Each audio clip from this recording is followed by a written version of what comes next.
It is the Banner Ravens podcast. Paul Mancano and Jonas Shaffer live the very first day of May 2025 to discuss whether the Ravens have sufficiently addressed all of their roster holes. We will break down all the moves that they've made so far and ask some questions about whether they've done enough to address their needs. But first, Jonas, our Who's Got It Better Than award, which we hand out on every podcast except for the ones where we forget, goes to safety Kyle Hamilton because the Ravens have exercised the fifth-year option on their superstar in the secondary. They did not, however, exercise the fifth-year option on their center, Tyler Linderbomb. Both these guys were first-round picks. Those are the guys that are up for fifth-year options. Reminder, this is for the 2026 season. So this does not affect whether Tyler Linderbaum or Kyle Hamilton is on the team this coming season. Both those guys are under contract. This is for the following year. Now, Kyle Hamilton's fifth-year option is worth $18.6 million. That, for the kind of production you're getting from Kyle Hamilton, the juice is worth the squeeze there. But Eric DeCosta did say in the statement that they released that the goal is towards working on a long-term extension. That makes sense, given that would behoove both Kyle Hamilton and the Ravens to get him locked up long-term. The bigger question, and you wrote about this, Jonas, on the BaltimoreBanner.com, where people can subscribe $1 for 6 months, is why, when you have such a good player in the middle of your offensive line, who is still young, who has been healthy the last several years, would you not extend the fifth-year option to Tyler Linderbaum? And Jonas, it all comes down to cash. Cash rules everything around us.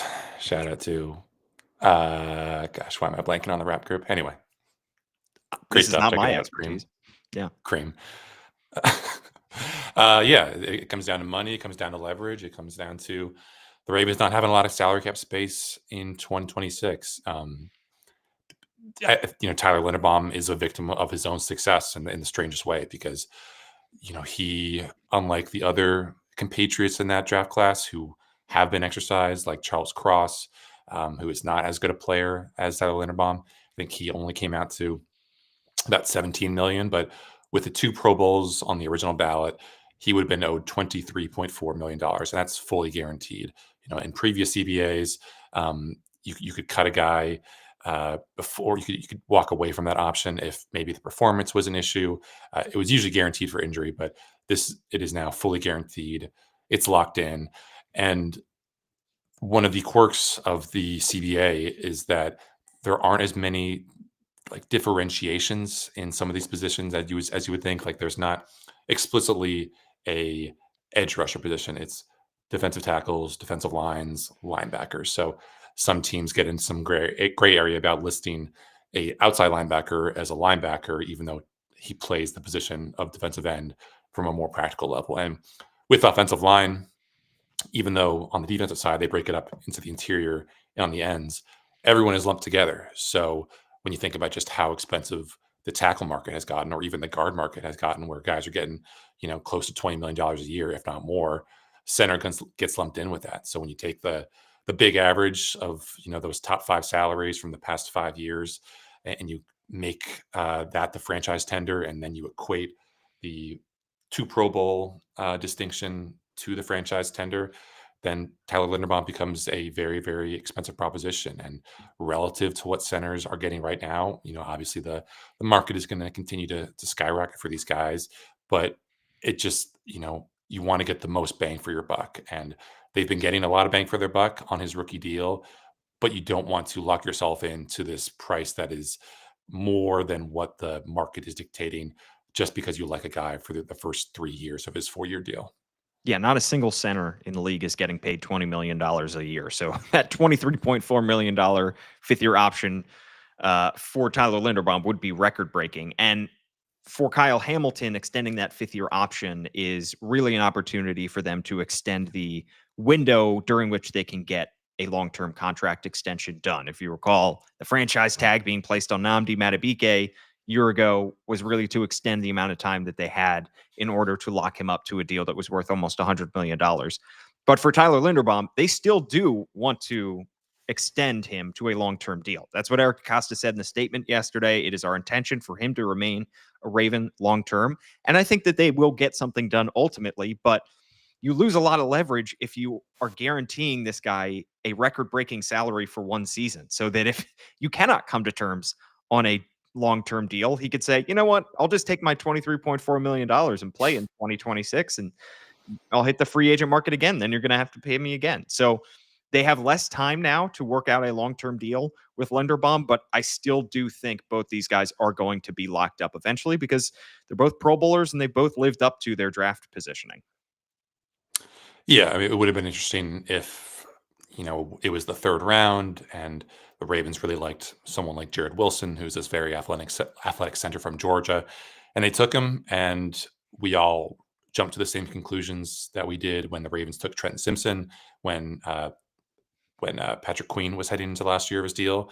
But unless they're going to experiment with Garrett Dellinger there or someone else that we don't know about who could be a potential long-term solution or rookie contract solution, it seems like it's going to have to be Tyler Linderbaum at that center spot. So when Creed Humphrey, who I think is probably the best center in the NFL, is only getting $18 million a year, and he signed that deal relatively recently. I think he signed it last summer. Cam Jurgens just got, I think, $17 million a year.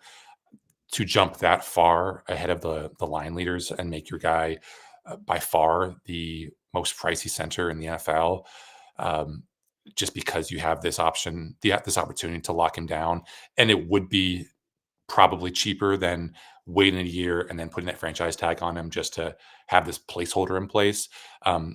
It doesn't really make a whole lot of sense, and the Ravens just don't have a whole lot of space right now in 2026 in general because of how astronomically the Lamar Jackson cap hit is going to spike. So they are in a tough place right now, just figuring out how all these, how to get all their ducks in line. And I don't know if they're going to be able to really have a sense for what the math is going to look like until they get this next deal done with Lamar, because like we saw in 2021 when the previous Lamar Jackson deal was, Eric DeCosta acknowledged, like, before they signed that deal, that it is really, really tough to do your long-term planning without the biggest piece of the pie not being known. You got to figure out not just how much you're paying him, but how much you're paying him each year, what the cap, what the contract options look like. So it's not just the Tyler Linderbaum situation that Lamar is probably holding up right now. It's also the Kyle Hamilton situation. So it's gonna be interesting to see just how, first of all, those guys do next year, in their fourth year, but also whether we are entering a 25 season and Lamar still hasn't signed a restructure or done an extension yet.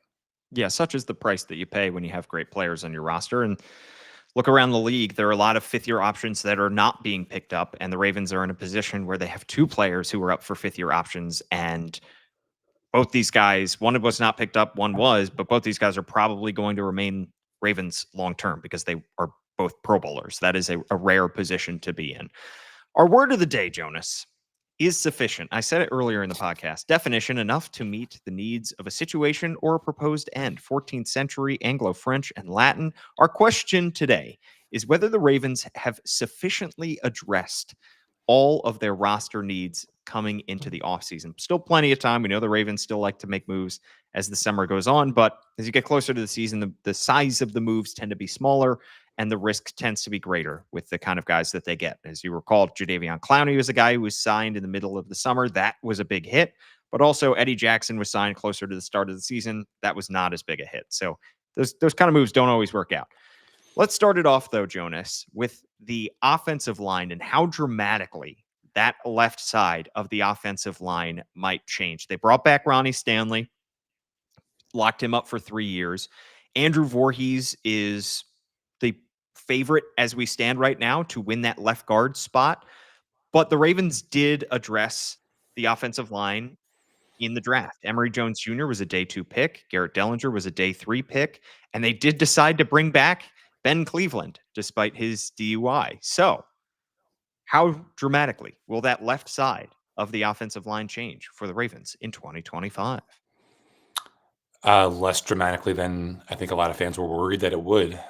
Ronnie Stanley's obviously the big piece there. To get him back to be Lamar's blindside protector, good news. To get him for even less than what would have been a crazy free agency market would have paid him, even better news. And obviously we don't know how big a drop off or if there will be a drop off from Patrick McCary to Andrew Voorhees.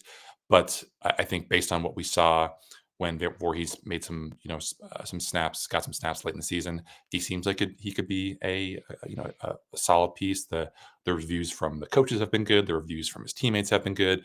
Obviously, it's going to be it's going to be another matter when the pads come on and he's going up against Travis Jones and Nadia Metabike and Broderick Washington, and it's going to be another kind of trial by fire there. Excuse me. But at least there are some other options behind it. But with them taking 3 offensive linemen, we don't know. I don't think Carson Benson will be a competent year one backup. Just looking at some of his tape, yesterday, just was not really able to be strong enough to hold up against Auburn. So I don't know if he's going to be able to be strong enough as a rookie to hold up against the Steelers or the Browns or the Chiefs or any of these guys that they're on their schedule. But there's at least an investment in depth there. And, I don't think we expected Patrick McCary to be as solid as he was, considering all of the questions about his back injury, considering all of the speculation that he was better at tackle than at guard. But he ended up being okay for the most part. Obviously, got a nice size contract from the Jaguars there. So I think it's a good to possibly great offensive line. If Andrew Voorhees really good to possibly great left side of that offensive line, if Andrew Voorhees really hits, but obviously the big piece there is Ronnie Stanley, and you got to feel good about just having that continuity there when you've really had to deal with the injuries for Ronnie and for other players there in the past. Yeah, you'd just be starting over at that left tackle position, whether you were having to draft somebody on day one or having to overpay somebody else in free agency in order to replace Ronnie Stanley. It's great news you didn't let him go over to the Kansas City Chiefs, and the Chiefs have a offensive line in flux. Chiefs are kind of where the Ravens were around this time last year, having to replace multiple guys along that offensive line. Of course, the Chiefs' offensive line was just kind of embarrassed in the Super Bowl, so they have some added pressure to get that position right.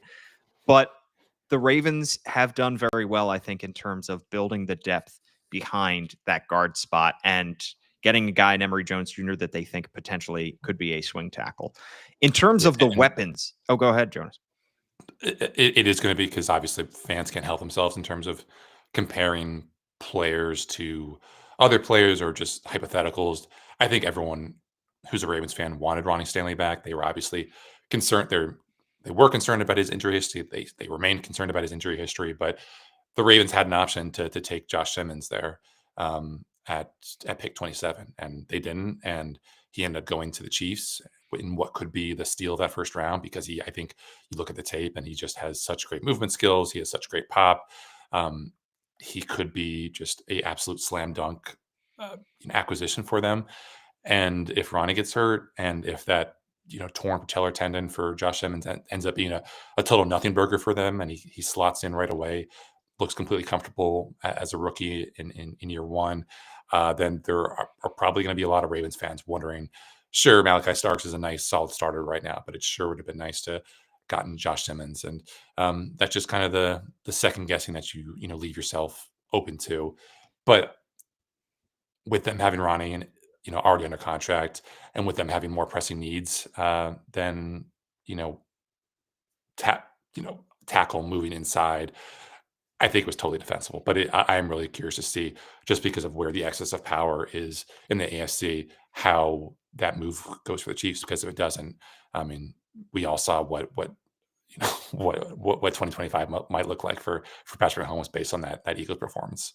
Yeah, those are also some big ifs. If Josh Simmons turns into a healthy, productive player. And in terms of the cadence of the offseason, the Ravens had to make up their mind on Ronnie Stanley a month and a half ago. They did not know that Josh Simmons would be on the board when they picked at number 27 at that time. They had no idea who was going to be on the board at that time. So maybe the Chiefs lucked into a potential franchise tackle at the end of the first round, but there was no guarantee that going into the draft over the weekend that the Ravens were going to have somebody like that available on the board. So they had to make a decision on Ronnie Stanley.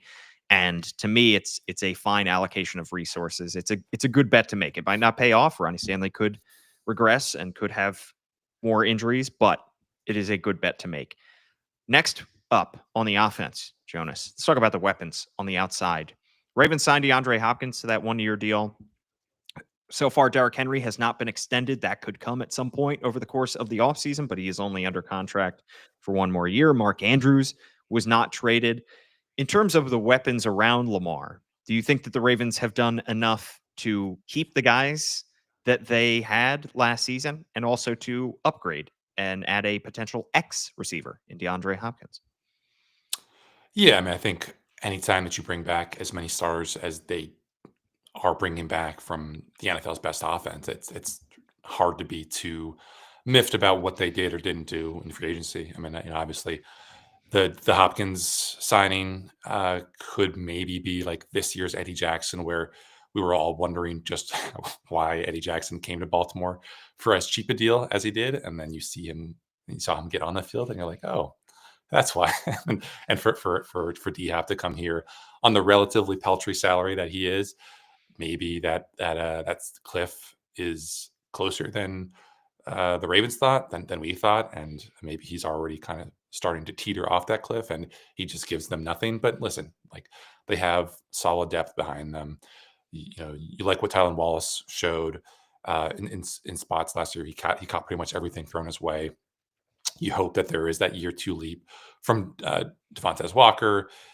You hope that LeJohntay Wester, the receiver slash returner who they brought in from Colorado, could maybe give you something in the slot.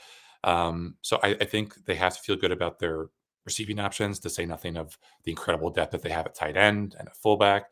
So it does seem like more of their moves on that offensive side of the ball this year have been about setting Lamar up and setting this offense up for long-term success.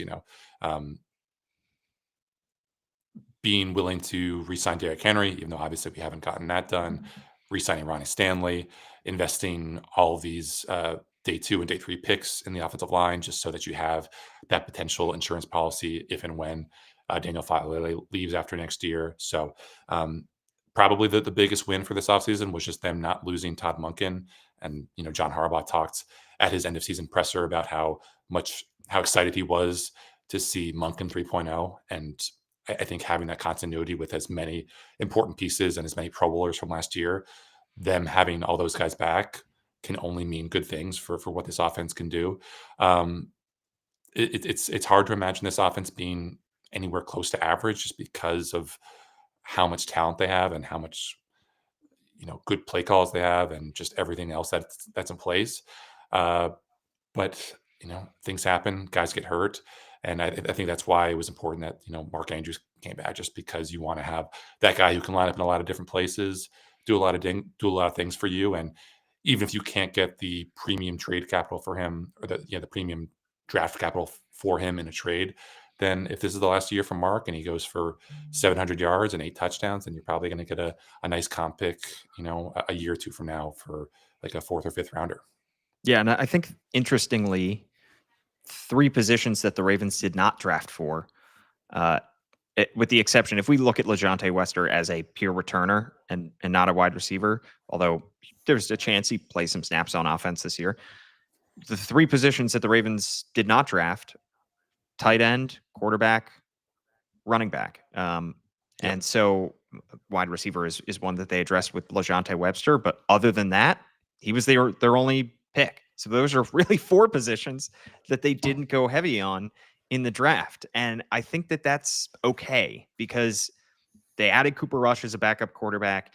They added DeAndre Hopkins as their X receiver. They're, like you said, they're hoping for another leap from Devontae Walker, or a leap at all from him from his first year to his second year.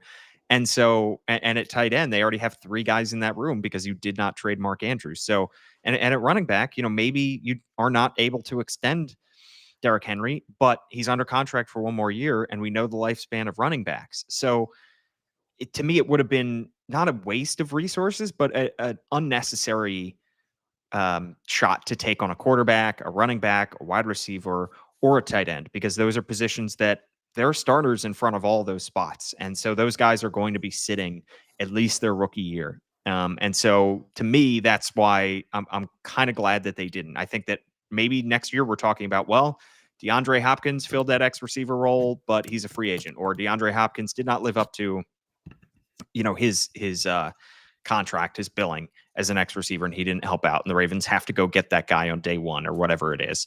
And Derrick Henry isn't under contract. He walks, and the Ravens need another running back. But the Ravens addressed what they needed for 2025. They'll focus on those holes in a year. Yeah, and you look at just the guys that they've taken in the first round in recent history. They've typically drafted guys who have come in right away and played a lot of snaps, even if it's not within that first month. You look at last year, it was Nate Wiggins, who needed a little bit of time to ramp up. But by the end of the year, he was like an every down player. The year before, Zay Flowers, came in, played all 17 games, was very, very productive for a rookie. The year before that, Kyle Hamilton, Tyler Linderbaum. Obviously, Tyler Linderbaum's a day one starter. Kyle Hamilton needed a little bit of time to get his mind right, but once he did, he was, again, a guy who played basically every snap. The year before, Rashad Bateman didn't play much because of the injuries, but even Odafe Oweh was over a 50% snap share. So for them to have taken a guy like, I don't know, let's say Matthew Golden was still there, or Mecca Ibuka was still there, it would have been tough to imagine either of those guys, barring a rash of injuries at the position, playing more than like 45% of the snaps just because of the depth there. And so I think you can kind of quibble with that process of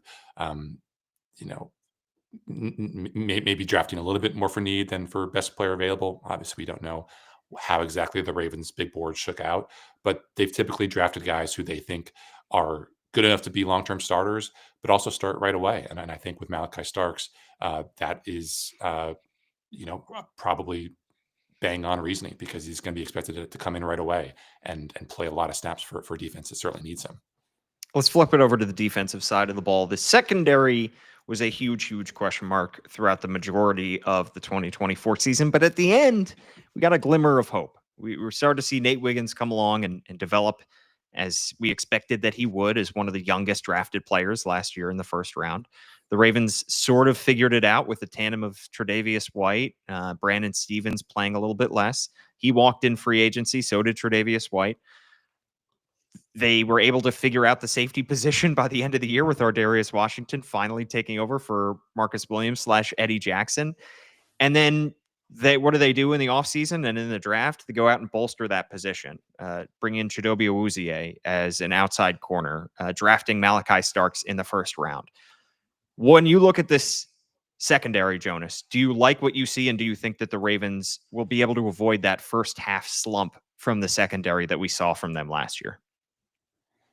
Yeah, it depends on who's on their schedule. If it's front loaded with Josh Allen and a couple of Joe Burrow games and Patrick Mahomes, then obviously they could kind of take their lumps. But yeah, that was a big part of last year. Their struggles obviously was the quality of quarterback play for the first 8-10 weeks of the season.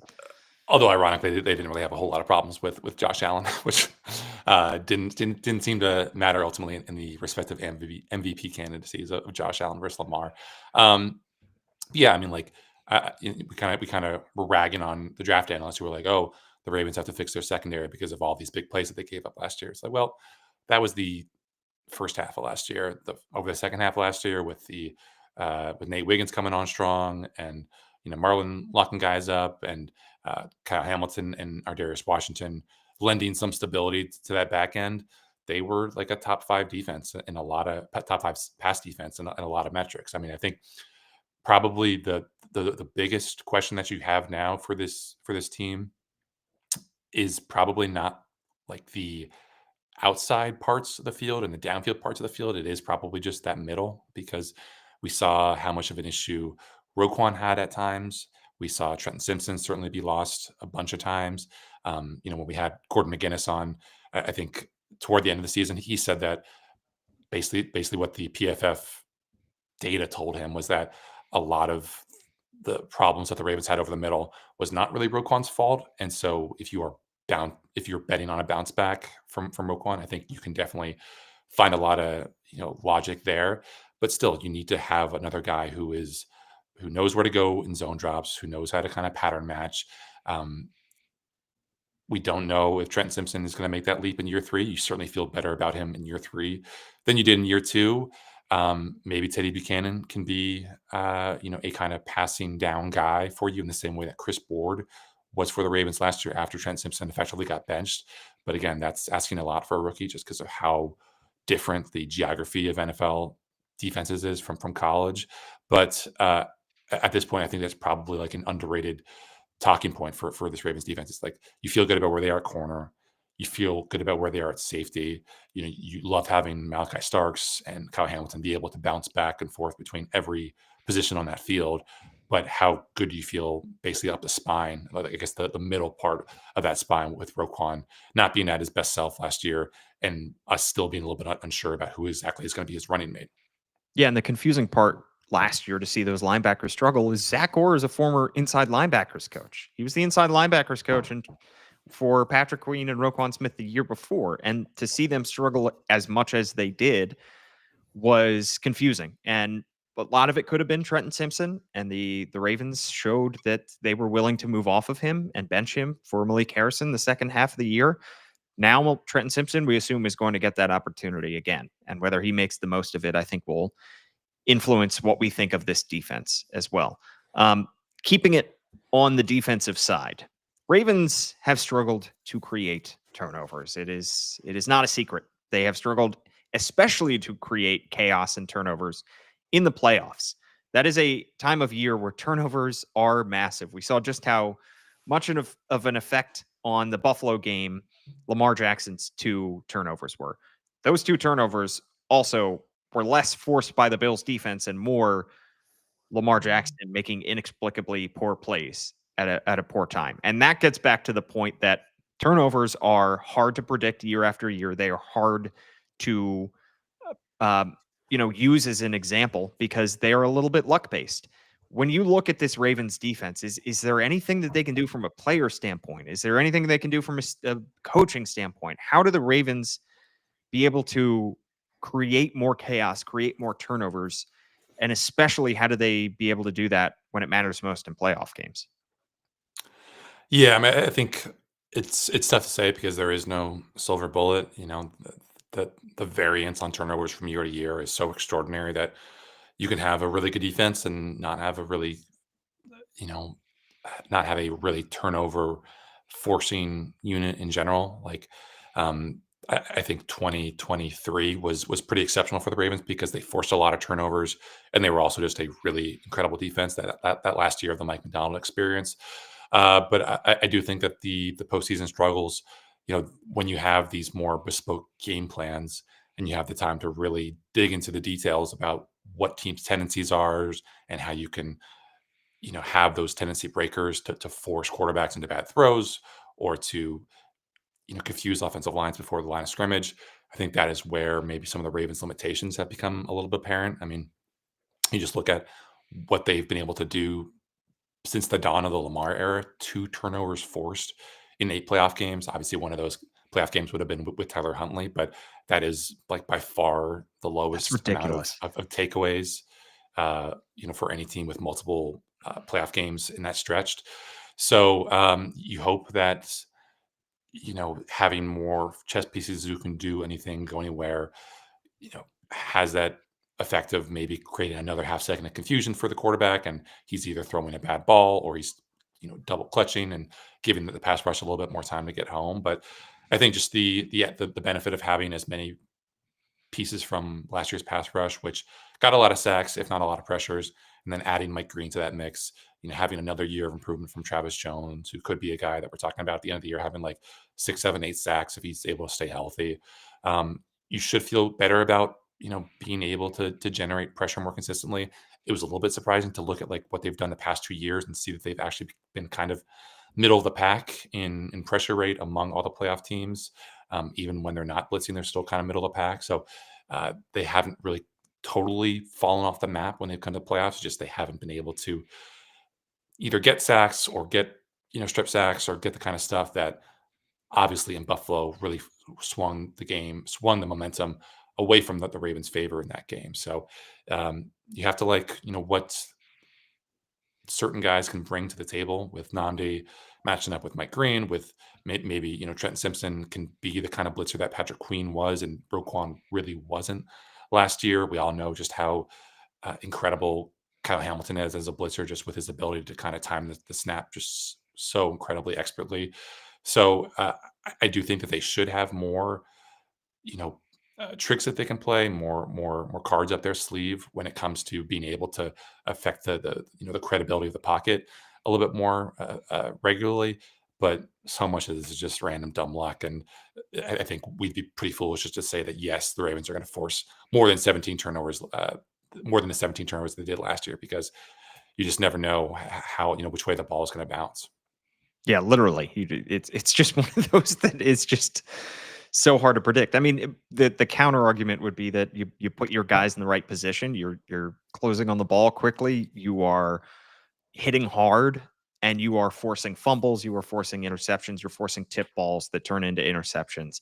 It's just it goes back to the Ravens' overall lack of luck in the playoffs. They just, for whatever reason, it comes down to the end, and they end up making out of character mistakes, or they end up just not making as many of those crucial plays down the stretch that they should. One more question. The kicking position, Jonas, the guys with the legs. We don't yet know the result of the NFL's investigation into Justin Tucker, who is facing allegations by 16 women across 8 different Baltimore area spas and salons that he was engaging in inappropriate sexual behavior. He has denied those allegations. NFL is investigating. He is still on the roster right now, and we expect the Ravens to wait for the results of that investigation to become known before they make their decision on Justin Tucker. They did what they needed to do in the draft. They took a kicker on day 3. They took the second kicker in the draft. They drafted Tyler Loop out of Arizona. What the heck is going to happen at this position? We have yet to know. But I think, Jonas, that the Ravens, it's not like you need to invest all that many resources in the position, but the Ravens brought in a rookie. They still have Justin Tucker under contract, and we will see how this plays out. Yeah, it's really tough to know. I mean, the Patriots took a kicker this past year, and that's because the kicker that they took in 2023, Chad Ryland, hashtag Go Terps, who was a 4th rounder, was not good enough to be on the team after 2 years. So the flame out rate for these kickers is pretty exceptionally high, which makes sense. It's a very, very competitive industry, only 32 jobs, and if you think that you can get someone even better for about the same price, then you're gonna make that move. There's not a lot of, I guess they could bury Tyler Loop on the practice squad, and just hope that he develops that way. But you probably want to use one of those precious spots on a young offensive lineman or a young cornerback or something. You just don't want a kicker on the practice squad unless you absolutely have to. So we're kind of bearing down on the start of minicamp, which is going to be, I imagine, a bunch of live reps for excuse me, for Justin Tucker and for Tyler Loop, and it's kind of going to be a a bit of a strange situation for us in the media, because typically you just take for granted that even if Justin Tucker, misses 3 of 10 kicks in these live situations, it's not going to really matter, because come the start of the season, he's going to be kicker 1, and come the regular season, he's going to be making those kicks, even though obviously that has not really been the case the past 2 years. But now, if this investigation drags on, which it definitely could, if you're just judging based on how other investigations by the NFL have how long they've taken, you're probably going to get breathless updates from each day of minicamp, each day of training camp, about where Justin Tucker and Tyler Loop missed from, where they made from, and maybe it'll all be moot, because maybe by mid-August the NFL's done its investigation, and the Ravens have made the decision to part ways with Justin Tucker. But what if by then it's clear that Tyler Loop is nowhere near the kicker that Justin Tucker is? They would kind of be forced to go into the season with him or find someone else. So we saw just how crucial his misfires were last year, Justin Tucker's were. And we know that Tyler Loop has a big leg, but has not been especially accurate for a kicker coming into the NFL with this draft pedigree. So it's going to be a weird year, a weird summer for all the attention that we're putting on special teams, and doesn't even account for all the difficulties that they had in other units of that season, where they just didn't have great return game, didn't have great coverage game, and it was very, very strange to see them as low as they were in DVOA. It's you take for granted that they're going to be top 5 every year, and last year they were outside of the top 20. And I think there's going to be a lot of pressure on Chris Horton and on Randy Brown to get things changed around. Jonas, it's already been a weird year. We're off to a flying start. All I can say is get ready to learn kicker charting, buddy. You're going to be sitting up there or on the sidelines at Owings Mills. You're going to have a little piece of paper in front of you. You're going to start marking off where these guys are kicking from. And you're going to have to let us know who is winning these competitions as the summer goes on. I do have to. Should I bring a stopwatch to time just the time for snap to kick? Yes, that's critical. And honestly, I think everybody will eagerly await those numbers every day at Jonas_Shaffer being his Twitter handle. We did get a comment. I shouldn't read out this person's name because I said if we get a 5-star review on Apple Podcasts, I will read out your comment. But this is a 4-star review. So I can't read out this person's name. I should not be giving this person attention because it's not a 5-star review. And I think the reason it's not a 5-star review, Jonas, is because this person said, I don't expect the Ravens to carry 2 kickers, but one of you said you can't remember a time when a team had 2 kickers going into the regular season. How could you cover the Ravens and not remember there was a time they carried 2 kickers because Matt Stover couldn't do kickoffs at the end of his career? Jonas, in 2008, what were you doing that you were not paying attention to the 2 kickers on the Ravens roster?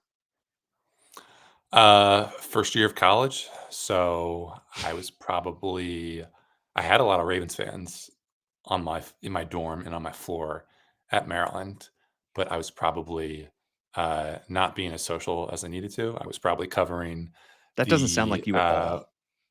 Not being I social. was probably covering the swimming and diving team, and I was probably trying to get good grades because You were covering mom's boy. kicking, just kicking through water, just a different kind of kick. Yeah, I think in 2008, the last year that Matt Stover was a Baltimore Raven, the second half of the year, going to Stephen Hauschka on kickoffs as well, is an example of a time when the Ravens have used 2 kickers. I don't expect that to occur this year. I don't think that the Ravens are taking 2 kickers on this roster. I think it's going to be survival of the fittest, in my opinion. Get ready to learn Tyler Loop puns. Speaking of get ready to learn stuff. There was even in the post-draft press conference, Eric DeCosta made probably an unintentional pun when he was saying the NFL doesn't keep us in the loop. And then there was a long pause, and I thought, did he just realize the pun that he made there? Don't think he did.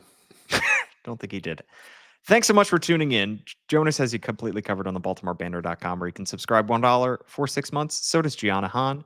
And we are barreling towards the start of rookie minicamp, which takes place beginning this Sunday in Owings Mills. So we will hear from some of these rookies. This will presumably be the first time that we hear from 2nd-round pick Mike Green, because he was not made available to us after he was drafted with a 2nd-round pick. Jonas, looking forward to hearing from the rookies, looking forward to reading more of your coverage, and we will be back at some point next week. Can't wait to see your smiling face once again. There it is. Likewise, folks. Paul. It's beautiful.